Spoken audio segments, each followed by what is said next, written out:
to explain how it was drawn up. General Meiring said his decision to quit was not an acknowledgement that he had acted wrongly, but only that he was responsible in the last resort. General Meiring may not have wanted to say it this afternoon, but he's been made to look a fool, passing a report to President Mandela warning of a coup plot, when in fact there was no coup and no plotters. The report was to me very sensitive, and the names mentioned therein very sensitive and of very much significance in the normal run of the day. And knowing what was in the report, I thought it fit as an officer in the National Defence Force to hand it to my superior. Mr. Mandela, of course. The unpublished report listed prominent black South Africans who were said to be planning the coup. But the focus now is on the white military establishment Mr. Mandela has gone out of his way to be friendly to. How are you, General? Very well, yourself? I'm so happy. On his inauguration day, the president must have suspected some of them were smiling at him through gritted teeth. Now he needs to find out exactly who it was who tried to smear black stars like Siphiwe Nyanda, the chief of staff seen here in the beret. The last thing we want are soldiers to play politics. It's been the ruin of a number of countries in Africa and elsewhere. Mr. Mandela's aides have just told reporters the president accepts the general's request to leave his post. For President Mandela, this is nothing like the end of the story. General Meiring only delivered the report. Those who wrote it are still in their senior military posts. And this episode suggests they are not working for the government, but against it. Jeremy Vine, BBC News, Johannesburg. Germany has urged the Russian parliament to reconsider a bill declaring that works of art looted in Nazi-occupied territory during the Second World War should remain Russian property. The treasures are worth billions of dollars and include paintings by Rembrandt, Cézanne and Van Gogh. The German appeal followed a ruling by Russia's constitutional court ordering President Yeltsin to sign the bill after he twice refused. The court's decision is a blow to President Yeltsin. In a ruling that supports the view of Parliament, the judges have effectively ordered him to sign the controversial bill into law. Parliament supporters were pleased. Their view is the treasures were compensation for Russia's wartime losses at the hands of Nazi Germany. Mr. Yeltsin's representative in court said the Russian leader would accept the ruling, but he made it clear that the legal fight wasn't over. The President will dispute both the adoption procedure of the law and its contents, as the deputies violated all the international agreements signed by the Soviet Union and Russia as its successor. At the centre of the dispute are thousands of works of art looted by the Red Army during the Second World War.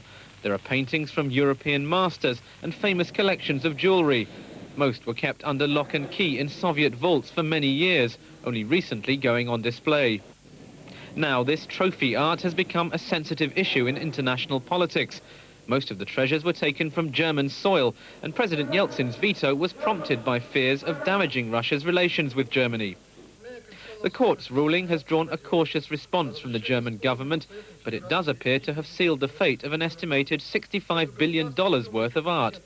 For the foreseeable future at least, the treasures look set to remain on Russian soil. James Kamarasamy, BBC News, Moscow.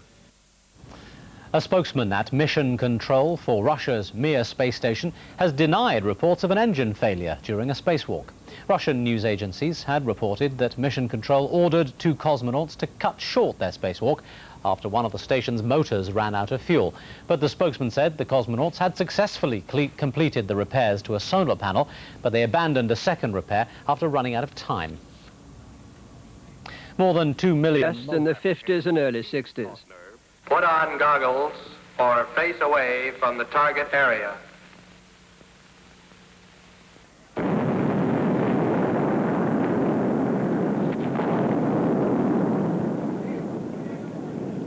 Now it's known radioactive fallout drifted across the whole of America.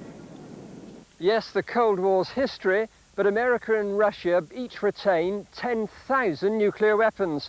The Nevada test site here is ticking over, but only just, albeit beneath our feet, like its Russian equivalent under an island in the Arctic. Pushing hardest for the test ban treaty and his place in history is the Commander-in-Chief. I was honored to be the first of 146 leaders to sign the Comprehensive Test Ban Treaty, our commitment to end all nuclear tests for all time. The longest sought, hardest fought prize in the history of arms control. The end of nuclear tests means the Americans are relying on aging weapons, for they stopped H-bomb production in 1990. To ensure the arsenal stays safe and lethal, a controversial series of non-nuclear tests is underway beneath the desert. At the end of this tunnel, high explosive shock waves have been blasted through weapons plutonium. How sealed is this going to be? The chamber right now is sealed for eternity. How can you be sure plutonium can't get out? Shortly we will fill that chamber with concrete, and that will stop the plutonium from migrating. This looks like the ultimate junk heap. Well, that's not strictly true. In the spring of '93, the British were going to do a test here called Ice Cap. In fact, in that tower is a dummy warhead. The British would have lowered a real warhead 1,500 feet below the Earth's surface. But why don't you clear it all away? Because we must maintain readiness in case we're required to resume testing. Fire. We fire. The test ban treaty may get mugged by hardliners in the American Senate and Russian Parliament, but surely there's no turning the clock back to doomsday rehearsals in the desert. And now from the Nevada test site, let's go back to New York. Coming up are updates on show business and the latest from the financial markets. As it tried to land, one wheel and one electric cable holding it tantalizingly 60 feet above the ground.